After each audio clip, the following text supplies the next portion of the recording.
नमस्कार, मैं रवीश कुमार। लाखों की संख्या में रेलवे की परीक्षा देने वाले नौजवानों का शनिवार और रविवार इस इंतजार में बीता कि कब सोमवार आएगा और कब प्राइम टाइम की नौकरियों पर चल रही सीरीज में उम्र का मसला उठेगा। इनका कहना है कि इतने साल के बाद रेलवे की वैकेंसी आई और उम्र सीमा 30 से घटाकर 28 कर दी गई अधिकतम। इससे 3-4 साल से तैयारी कर रहे बड़ी संख्या में छात्रों की नींद उड़ गई है, क्योंकि वे परीक्षा से बाहर हो सकते हैं। रेल मंत्री इनसे एक बार मिल लें तो पता चल जाएगा कि इन नौजवानों पर क्या बीती है। 3 फरवरी 2018 को सेंट्रलाइज्ड एम्प्लॉयमेंट नोटिफिकेशन निकाला है रेलवे ने। सहायक लोको पायलट और टेक्नीशियन कैटेगरी के लिए 26,502 पदों की वैकेंसी आई है, जो 2014 की वैकेंसी से कम बताई जाती है। इस बार फॉर्म भरने की जो उम्र सीमा है अधिकतम 30 से घटाकर 28 की गई है। 2014 में इसी पद के लिए जब भर्ती निकली थी तब अधिकतम उम्र सीमा 30 थी। हम लोग बहुत दिन से इंतजार कर रहे थे कि बहाली अब आएगी, अब आएगी, अब आएगी। हम लोग तैयारी में लगे हुए थे, लेकिन पिछले साल 30 साल समाने से था, जो कि घटाकर 2 साल घटाकर 28 साल कर दिया गया, जिससे हम लोग जैसे हजारों लाखों विद्यार्थियों को इस फॉर्म में भरने से वंचित रह गए। रेलवे पहले 100 रुपए फीस लेती थी, जो सीधे 5 गुना बढ़ाकर 500 रुपए कर दिया गया। यह जो जिला है यह पूर्णतः नक्सली क्षेत्र से आता है। यहाँ पे विद्यार्थी बहुत मुश्किल से अपनी पढ़ाई कर पाते हैं। बहुत तरह की समस्याओं का सामना करना पड़ता है। आप ये जो जगह देख रहे हैं ये सार्वजनिक पुस्तकालय है। यहाँ पे सभी बच्चे आते हैं और अपनी पढ़ाई पूरी करते हैं, लेकिन अभी यह पूरी तरह से वीरान दिख रहा है। सिर्फ 1-2 भैया बचे हुए हैं, सिर्फ इन्हीं के कारण ये बैठे हुए हैं। इसका मेन रीजन है जो कि रेलवे में जो अभी बहाली आई हुई है असिस्टेंट लोको पायलट की और टेक्नीशियन की, ये जो बहाली है 4 सालों के बाद आई है। यानी ये जो एएलपी की जो वैकेंसी आई थी वह 2014 में आई थी और ये अभी आई है, और इसमें बहुत तरह के बदलाव कर दिए गए हैं। ये पहली बात तो ये कि इसमें जो एज लिमिट है यह 30 से घटाकर 28 कर दिया गया है, और यह जो एज लिमिट है यह 1 जुलाई 2018 को काउंट किया जाएगा। यानी अभी अगर आपका उम्र 28 साल है तो भी आप इसमें एलिजिबल नहीं है। हमारे गवर्नमेंट प्रिय मोदी जी ने एज कम कर दिया है और ये फी बढ़ा भी दिया है, प्लस में सिलेबस भी चेंज कर दिया है इन्होंने। इससे हमारे को एक साथ इतने कई भार आ गए हुए हैं। इस बार जो नई वैकेंसी आई है जो 26,000, उनमें एक तो एज का क्राइटेरिया 5 साल कम कर दिया है, उससे लाखों छात्रों का भविष्य अंधेरे में जा रहा है। एज वाला ग्राफ जो कम किया जा रहा है वो फेयर नहीं है हमारे लिए, क्योंकि जो एज 30 था आज उसको 28 कर दिया गया है। क्या पता कल को जाके और 26 भी कर सकते हैं। तो ये इससे उन बच्चों को ज़्यादा लॉस हुआ है, उन हमारे साथियों को ज़्यादा लॉस हुआ है जो एज के पैराग्राफ पे बॉर्डर लाइन पे हैं।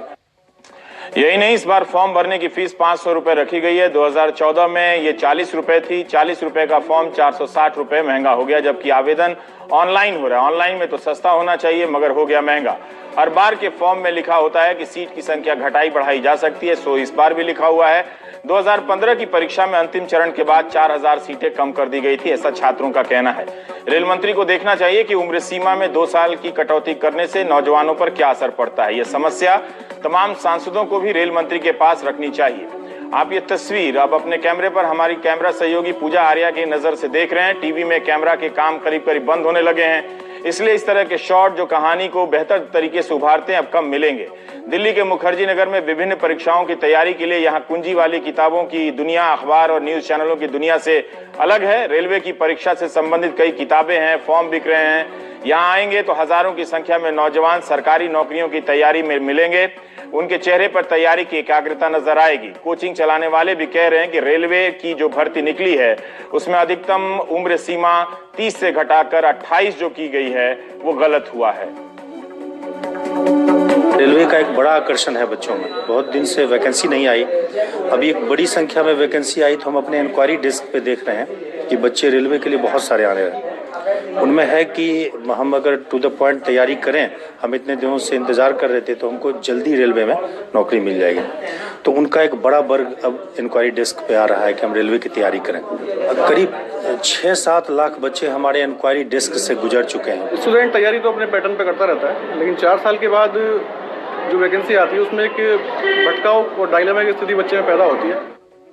रेलवे की नौकरी के लिए देश में कितने लाख नौजवान तैयारी करते हैं हम और आप नहीं जान पाएंगे। बकवास प्रवक्ताओं से टीवी का स्पेस ना भरा होता तो आज भारत का यही चेहरा आपको टीवी पर दिखता। हमने बिहार चुनाव के दौरान आरा शहर में देखा था कि नौजवान कैसे पेड़ के नीचे बैठकर रेलवे की परीक्षा की तैयारी कर रहे हैं। ये नौजवान कोचिंग का खर्चा नहीं उठा सकते, इसीलिए पेड़ में दीवारों के नीचे पेड़ के नीचे दीवारों के नीचे बैठकर तैयारी करते हैं। आरा के इस कॉलेज की इमारत में नौजवान ये सारे आप देख रहे हैं सर झुकाए बैठकर तैयारी करते हुए मिले मुझे।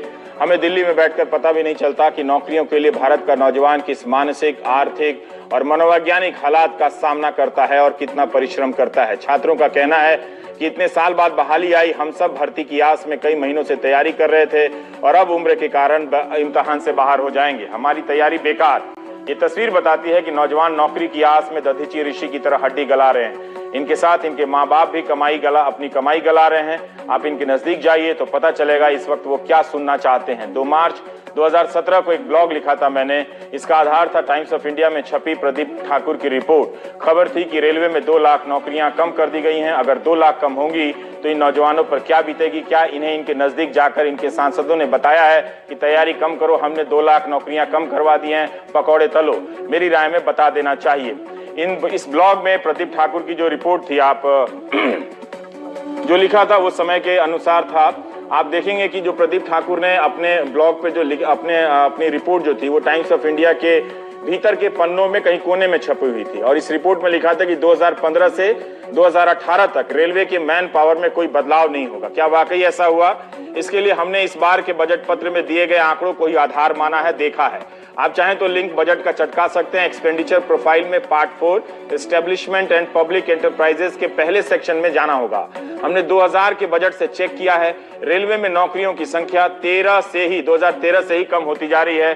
2014 से लेकर 18 तक लगभग वही बरकरार है, बढ़ने की कोई संभावना नहीं है। 2014-15 के बजट में 1 मार्च 2013 तक मैन पावर था रेलवे में 13,07,109। 2015-16 के बजट में 1 मार्च 2014 तक मैन पावर था 13,33,966। 2016-17 के बजट में 1 मार्च 2015 तक मैन पावर था 13,08,472।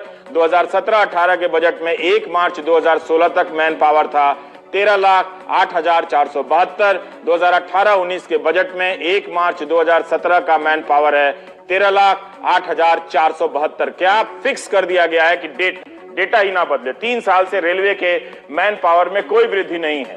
नौकरियों में कमी यूपीए के समय से होने लगी थी। 1 जनवरी 2014 को मंजूर क्षमता यानी सैंक्शनड स्ट्रेंथ था 15,57,000, तब भी 13,07,000 लोग ही थे काम कर रहे थे। इस तरह पिछले कुछ सालों में आप देख रहे हैं कि रेलवे में 2 लाख नौकरियां कम हो गई। आंकड़ों की बात है इसलिए भूल चूक हो जाती है, खासकर मुझसे। रेलवे की नौकरियों की तैयारी कर रहे छात्रों को सांसद ही जाकर बता सकते हैं कि आप तैयारी बंद कीजिए, रेलवे में 2 लाख नौकरियां कम हो गई हैं। वैसे भी पारदर्शिता का जमाना है, सांसद से मुंह से सुनकर 2 लाख नौकरियां कम हुई हैं, भारत का कोई भी नौजवान देश हित में चुपचाप कुछ नहीं बोलेगा और पकौड़े तलने लगेगा। सुरेश प्रभु जब रेल मंत्री थे तब उन्होंने 12 दिसंबर 2014 को राज्यसभा में एक बयान दिया कि रेलवे में संरक्षा यानी सिक्योरिटी से जुड़े 1,02,000 पद खाली हैं।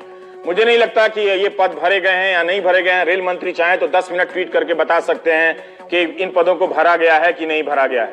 इसके बाद अक्टूबर 2017 में मैंने एक और ब्लॉग लिखा कि जो अखबारों में जो छप रहे थे रेलवे की नौकरियों से संबंधित, उनको मैं ट्रैक कर रहा था। तब तक रेल मंत्री बदल गए, सुरेश प्रभु की जगह पीयूष गोयल आ गए। हमने देखा कि 30 सितंबर को रेल मंत्री बनने के बाद पीयूष गोयल ने रोजगार को लेकर अभी तक क्या क्या बयान दिए हैं, बड़े खतरनाक। उसे कैसे छापा गया ये भी देखिए। कई बार होता है कि वही वाले टॉपिक के कारण ऐसे बयानों पर ठीक से चर्चा नहीं हो पाती। जिला संस्करणों में ऐसे बयान छपते छपते सिंगल कॉलम से भी आधा हो जाते हैं। 29 अक्टूबर 2017 को बयान छपता है पीयूष गोयल का कि रेलवे 5 साल में 150 अरब रुपए का निवेश करेगा और 10 लाख अतिरिक्त रोजगार पैदा करेगा। 10 लाख। यह अतिरिक्त रोजगार क्या है किसी को ठोस रूप से आज तक नहीं मालूम। जब 2013 से 2018 के बीच रेलवे के मैन पावर में कोई बढ़ोतरी नहीं होती तो किस हिसाब से 13 लाख मैन पावर वाले रेलवे में 10 लाख लोग नए जुड़ जाएंगे? क्या यह सोच समझ कर दिया गया बयान था या यूं ही कह दिया गया और हेडलाइन छप गई? दूसरा बताते हैं, 5 अक्टूबर 2017 को रेल मंत्री पीयूष गोयल का यह दूसरा बयान है जिसमें वे दावा कर रहे हैं कि 1 साल के भीतर 10 लाख रोजगार पैदा हो सकता है। रेल मंत्री रेलवे की जगह रेल इकोसिस्टम का जिक्र करते हैं। यह सीधे सीधे रेलवे में नौकरी नहीं है, मगर रेलवे के इकोसिस्टम के भीतर 1 साल के भीतर कम से कम 10 लाख रोजगार पैदा कर सकते हैं। 5 साल से एक रोजगार की संख्या में वृद्धि नहीं, ये 10 लाख 1 साल में पैदा करने की बात कर रहे हैं। पीयूष गोयल को रेल मंत्री बने हुए 5 महीने हो गए, तो क्या वो ट्वीट पर बता सकते हैं कि रेलवे के इकोसिस्टम में 4 लाख से इन 5 महीनों में अधिक रोजगार पैदा हुए या नहीं?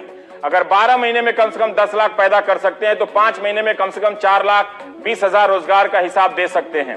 या यह भी हेडलाइन भर के लिए था, हेडलाइन छपी, गुड फीलिंग आई और उसके बाद सब गायब। यह खबर सारे प्रमुख अखबारों में छपी है। 10 लाख रोजगार पैदा करने की बात करते करते रेल मंत्री पीयूष गोयल का यह बयान भी मिला। 7 अक्टूबर के इकोनॉमिक टाइम्स और वायर में मंत्री जी का बयान है। विश्व आर्थिक फोरम में एयरटेल के सुनील मित्तल ने उनसे कहा कि भारत की 200 बड़ी कंपनियां हर साल नौकरियां कम कर रही हैं। अगर ये 200 बड़ी कंपनियां नौकरी नहीं देंगी तो हम पूरे समाज को लेकर साथ नहीं चल पाएंगे, कठिन हो जाएगा। तब इस पर पीयूष गोयल कहते हैं कि जो सुनील मित्तल ने कहा है कि नौकरियां कम हो रही हैं, वो एक बहुत अच्छा संकेत है। ग्रेट, बहुत अच्छा संकेत है। सच्चाई यह है कि कल का युवा नौकरी खोजने वाला नहीं होगा, वो नौकरी देने वाला बनना चाहता है।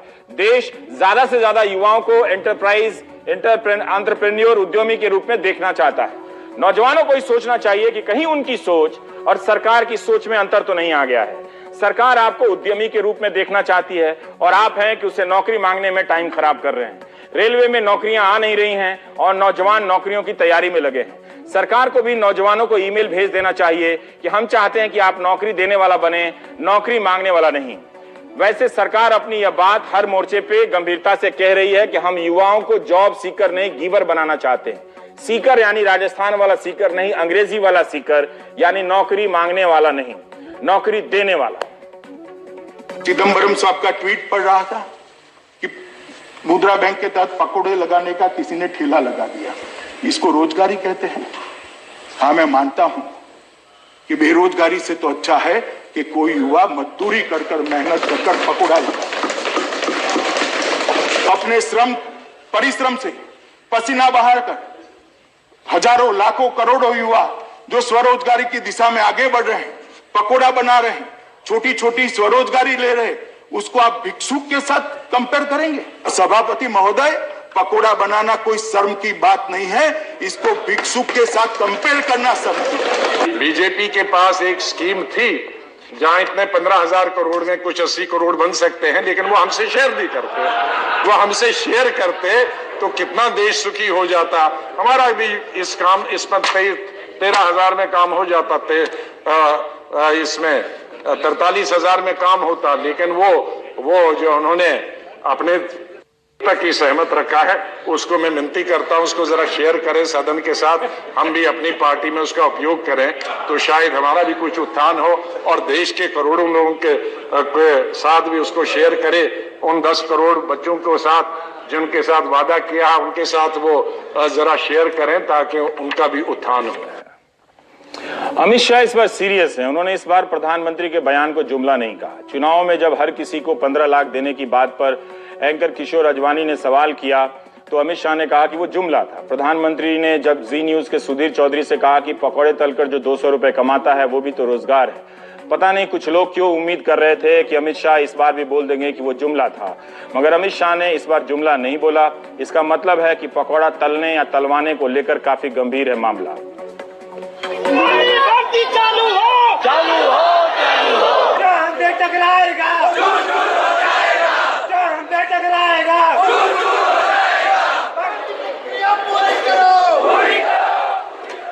लखनऊ के नौजवान नौकरी देने नहीं मांगने के लिए पहुंच गए। इन्होंने ठीक से बयान नहीं सुना। जॉब सीकर वाला, हमारे सहयोग जॉब गिवर वाला, हमारे सहयोगी कमाल खान की रिपोर्ट है कि अखिलेश सरकार के दौरान 40,000 लोगों के इंटरव्यू या तो हो गए थे या होने वाले थे, लेकिन योगी सरकार ने आते ही गड़बड़ी का आरोप लगाकर रोक लगा दी। सरकार को आए 11 महीने बीत गए हैं, लेकिन ना तो जांच हुई है ना ही इन्हें नौकरी मिली है।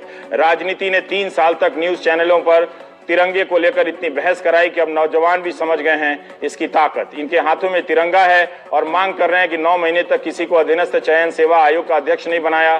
कोर्ट की फटकार भी लगी, इतनी देरी से हमारा जीवन बर्बाद हो रहा है। ये वो प्रदर्शन है जो कभी मीडिया के स्क्रीन पर नहीं पहुंच पाते, पहुंचते भी हैं तो किसी किनारे लगा दिए जाते हैं। अगर इनको लगता है कि धांधली हुई है तो इन्होंने हाई कोर्ट में ऐसा कोई वो तथ्य नहीं लगाया है। जब हाई कोर्ट ने एफिडेविट में इनसे पूछा कि आपने वैकेंसी क्यों रोकी, तो इन्होंने सिर्फ एक ही तथ्य रखा था कि आयोग में अध्यक्ष और सदस्य नहीं है, जिसके कारण प्रक्रिया रोकी गई है। सर, ये सरकार सारासार बदले की भावना से काम कर रही है।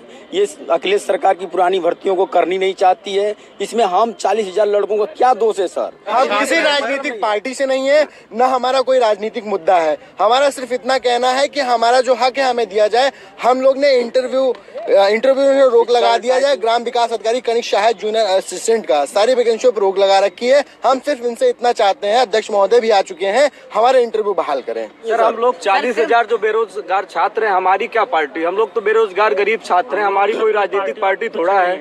इतना टाइम मतलब 10 महीने से अभी तक क्या कर रहे थे? फिर जांच के नाम से हमारे तो 5 साल जो बचे हैं तो जांच में ही चले जाएंगे, तो हम तो कहीं के नहीं रह जाएंगे, ओवरेज हो जाएंगे। हम बिल्कुल बहुत हताश हो चुके, निराश हो चुके, बहुत मुश्किल से पढ़ाई लिखाई कर पाए हैं। अगर जल्दी से जल्दी नहीं होगा सर, हम लोग का भविष्य अधर में लटक जा रहा है। कुछ समझ में नहीं आ रहा सर, एकदम डिप्रेशन में हम लोग चले गए हैं। कैसे क्या किया जाए, क्या नहीं किया जाए सर, कुछ नहीं समझ में आ रहा है। यही हाल उत्तर प्रदेश के जो पुलिस कंप्यूटर सेवा की भर्ती के लिए जो लड़कों ने इम्तिहान दिया था, वो उनकी भी हालत, मानसिक स्थिति बहुत खराब है। हमारे सहयोगी कमाल खान ने अधीनस्थ सेवा चयन आयोग के अध्यक्ष से बात की। वो कितनी जल्दी उसको जांच को पूरी कर पाते हैं। अगर जांच में उनको लगता है कि गड़बड़ियां हुई हैं तो हमें कहो पूरा का पूरा एग्जाम निरस्त करना।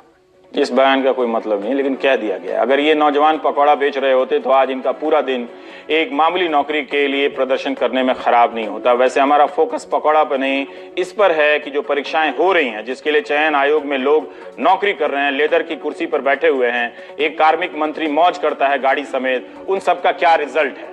प्राइम टाइम की नौकरी सीरीज 8 में हमने राजस्थान का हाल बताया था कि वहां 77,000 से ज्यादा भर्तियां कोर्ट के कारण अटकी पड़ी हैं। कई मामलों में कोर्ट ने नियुक्ति के आदेश दिए हैं, मगर वो भी पूरी नहीं होती। 2013 से 18 का जनवरी बीत गया। राजस्थान लोक सेवा आयोग ने वरिष्ठ अध्यापक माध्यमिक के लिए 13 जुलाई 2016 को विज्ञापन निकाला था। बताया गया कि 20 से 25 नवंबर के बीच 2016 में इम्तिहान होगा, परीक्षा होगी, लेकिन 4 बार डेट आगे बढ़ाई गई।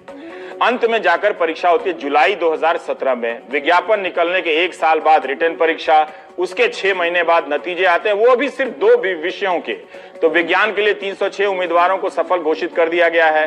पंजाबी भाषा के लिए 27 उम्मीदवारों को सफल घोषित किया गया है। हिंदी के लिए 1269, अंग्रेजी के लिए 626, सामाजिक विज्ञान के लिए 1531 पदों के नतीजे आने बाकी हैं।